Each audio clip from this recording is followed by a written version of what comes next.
ошо Рамазанга кантип жетишибиз керек? Рамазанга кандай киришибиз керек? Рамазанды кандай күтүшүбүз керек? Рамазан айды кандай өткөрүшүбүз керек? Мусулмандын жүрөгүндөгү эңсөө. Я Алла, пайгамбарыбыз саллаллаху алейхи вассалам дуа кылат эле. Аллахумма барик лана фи Раджаб ва Шаабан ва баллигна Рамадан. Я Алла, сен бизге береке бергин. Раджаб айында, азыркы Шаабан айы. Шаабан айында береке бергин, Рамазан айга жеткире көргүн деп дуа кылат эле. Себеп кимди Алла Рамазанга жеткирсе, ошол жетет. Кимди Алла Таала Рамазан буйрубаса, ал жетпейт. Алла баарыбыздын тагдырыбызда көптөгөн Рамазан айын жазсын. Амин деш керек. Туугандар, мусулман адам ушундай бир жакшы тилек дуа болгондо амин десек мөөрү басылат. Биз аты билбейбиз да. Ушу таңды көрөбүзбү, көрбөйбүзбү? Эртеңки күнүбүз жашообузда барбы, жокпу? Кимге учурашабыз, кимге жолугабыз? Билбейбиз туугандар.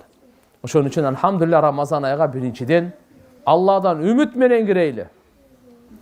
Алладан үмүт кылып кирейли. О жараткан Алла, мен Рамазан айга жеткире көр.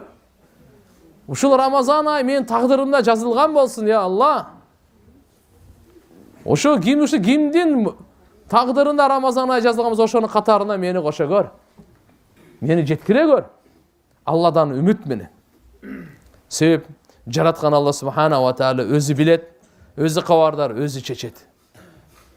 Алла субхана ва тааладан коркуп Рамазанга кирейли. Я Алла, ошо менин күнөөмдүн себебинен Рамазанга жеткире койбо. Жеткирбей койбо. Мени жеткире көр. Күнөөмдүн себебинен, я Алла деп. Рамазан айды кадырлай албай калбайын. Алла субхана ва тааладан үмүт менен, Алладан коркуу менен, Алла Таалага шүгүр менен Рамазанга кирейли. Я Алла, саңа шүгүр иман бергениңе, акыл бергениңе, ырыскы бергениңе, денсаулык бергениңе, ушундай мекен бергениңе, ушундай ата-эне бергениңе, ушундай аял бала чака бергениңе, ушундай мечит бергениңе, ушундай жамаат бергениңе, ушундай иман бергениңе. Я Алла, саңа шүгүр. Саңа шүгүр деп кирейли Рамазан айга. Рамазан ай, ассаламу алейкум, шүгүр менен, Алладан үмүт менен, Алладан коркуу менен Рамазан айга кирейли. Алла Таалага шүгүр кылып кирейли. Шүгүр кылып кирейли. Я Алла, сенин канча неаматтарың бар. Мен шүгүрсүздүк кылсам кечирип кой. Шүгүр кылганга жардам бере көр. Алла, сен неаматтарыңа сен канчалык жардам берсең, ошончолук мен шүгүр кыла алам. Сен жардамыңдын эшигин ачкын, товфиктин эшигин ачкын, хидаяттын эшигин ачкын. Мага, я Алла, бактысыздыгындын эшигин жапкын. Дозоктун эшигин жапкын. Аллахым, өзүң наразы болгон эшиктердин бардыгын мага жапкын. Аллахым, Рамазан айга ушинтип биз шүгүр менен кирейли. Даярданып тооба менен кирейли, тооба менен. Тооба деген кандай? Кылган каталарыбызга, кемчилдиктерибизге, жаңылыштарыбызга, кичинекей чоң күнөөлөрүбүзгө, жашыруун ашкере күнөөлөргө, эски жаңы күнөөлөргө, жеке коомчулукта кылган күнөөлөргө бардыгына тооба кылып кирейли. Таза кирейли Рамазан айга. Таза кирейли Рамазан айга. Мойнубузда бирөөнүн окугу калбасын. Бирөөнү ушактап койгон болсоңуз, кечирим сураңыз. Жала жапкан болсо, кечирим сураңыз. Мамилени тазалап алыңыз. Бирөөдөн аласа бересе болсо, кечирим сурап тазалап алып берсе коюңуз, таксыр. Алланын алдында ак болсоңуз болду. Алланын алдында ак болсоңуз болду. Бирөөнүн этин жеген болсоңуз, кечирим сураңыз. Бирөөнүн акысын жеген болсоңуз, аны бериңиз. Бирок биз тооба менен кирейли. Алланын укугунда тооба кылайлы, бенделердин укугунда тооба кылайлы. Эки укук бар. Алланын укуктары бар, бенделердин укуктары бар. Бул дүйнө укуктарды аткара турган дүйнө. Ахирет укуктарды аткарганга жаза же сыйлыгын бере турган дүйнө. Дүйнөгө ар бир инсан келет, бул дүйнө милдетибиз бар муну, жоопкерчилигибиз бар. Алла Тааланын укуктары бар. Ошолорду мен аткарышым керек. Ахиретте Алла Таала ошону сурайт. Бенделердин укуктары бар. Мен ошолорду аткарышым керек. Ушул тууралуу Алла Таала сурайт. Ар бир адамды Алла Таала бу дүйнөгө келгенде жооптуу кылган. Жооптуу кылган. Бирөө бир үй бүлөгө жооп берет. Бирөө бир көчөгө жооп берет. Бирөө бир айылга жооп берет. Бирөө бир жамаатка жооп берет. бирөө бир ишканага жооп берет, бирөө бир айылга жооп, бирөө дагы республика жооп берет. Туугандар, жооптуу дүйнө.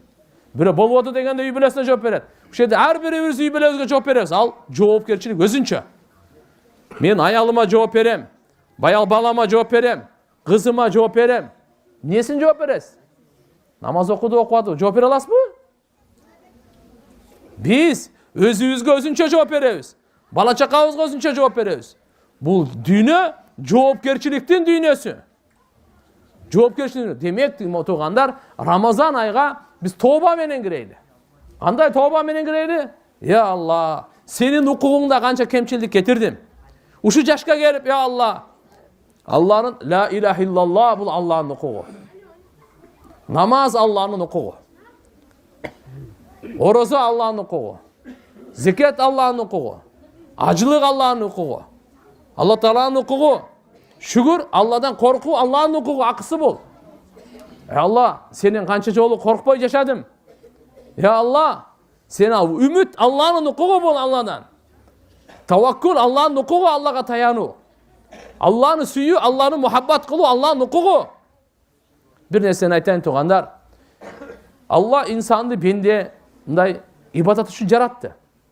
Биз ибадат кылсак, өзүбүз үчүн, пайдасы өзүбүз үчүн. Бирок ушуну билиңиз, Алла биздин ибадатыбызга муктаж эмес. Бизди мактаганыбызга да муктаж эмес, шүгүрүбүзгө да муктаж эмес. Жараткан Алла субхана ва таала биз мактабасак дагы ал мактоого татыктуу.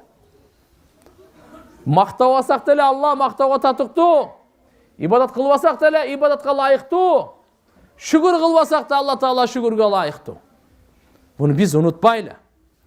Демек, биз өзүбүз шүгүр кыла турган болсок, ибадат кыла турган болсок, Алланы мактай турган болсок, Аллага баш ие турган болсок, Алланы жакшы көрсөк, Аллага моюн сунсак, бунун пайдасы өзүбүз үчүн. Bunun paydası özünüz için. Kılmasak ziyanı özünüz için. Siz özünüz çeçiniz. Paydanı kalaysınız ya ziyanını kalaysınız. Demek toba menen gireyli Ramazan ayga tuğandar. Kanday toba? Allah'ın hukukunda toba kılaylı. Ya Allah, senin hukukunda menen kança kemçildi kata getti, geçirgin beni. Deyip, budan keyin elhamdülillah 5 vakit namazı taştabaylı. Budan keyin Allah subhanahu wa ta'ala'nın namazını taştabay gireyli. Buga toba kılaylı. Kim былтыркы Ramazanda orozası kaza olup kalgan bolsa, толуктай берсин tezirek. Бирок акыркы күнүн кармабайсыз. Ага чейин карбасаңыз болот. Азыр Шаабанда бирөөдө 1 күн бар, бирөөдө 5 күн бар. Дару-дару кармай бериңиз казаларын. Ким зекет берелек? О, зекет берелектер. Дару тез бери бериңиз зекетиңизди. Зекетиңизди бер. Тугандар барбы? Бечаралар барбы? Кембагалдар барбы? Кошна колоңдар барбы? Бир тугандар барбы? Кыйналгандар барбы? Зекетке муктаждар барбы? Лайыктуулар барбы? Бери бериңиз тез зекетиңизди бериңиз. Рамазанга чейин, тоба. Бул Аллахтын укугунда тоба кылып кирейли. Тазаланып кирейли. Жүрөгүбүздү таза кармап кирейли. Тилибизди таза кармап кирейли. Оюбузду таза, каалообузду таза. Алла Тааланын айына, ыйык айына, Алланын өзгөчө айына, берекелүү айына, Кур'андын айына, нурлуу айга, бейиштин эшиктери ачыла турган айга, дозоктун эшиктери жабыла турган айга, Кадыр түндүн айына, пайгамбарчылык берилген айга, пайгамбарыбызга Кур'ан түшкөн айга. Аллаху акбар. Кандай кирейли? Тазаланып кирейли. Денебизди да тазалайлы, руханиятыбызды да тазалайлы, жүрөгүбүздү да тазалайлы, бири-бирибизге болгон мамилелерибизди тазалап кирейли. Ошон үчүн Алла менен да мамилени тазалайлы, бенде менен болгон мамилени тазалайлы. Намаз, орозо, зекетте кемчилдиктерби дару-дару бүтүрөйлү. Каза намаздар барбы? Бисмилла деп баштаңыз. Канча болсо да баштай бериңиз. Айтпаңыз эртең баштайын деп. Бүгүн баштаңыз. Бүгүн кечинде эмес, азыр баштаңыз. Каза намаздар барбы? Бисмилла деп баштаңыз. Сизден ниет менен эле дуа керек. Сизден башка эчтекенин кереги жок. Сизден ниет кылыңыз, Аллага дуа керек болду. Алла Тааланын гана товфигин ачар. Ачпай койбойт. Алла гайраттуу зат. Алла субханаху ва таала гайраттуу зат. Карышка кадам таштай турган зат. Алла субханаху ва таала. Келиңиздер тугандар, андыктан биз Алла Таалага ушундай таза кирейли. айына таза кирейли.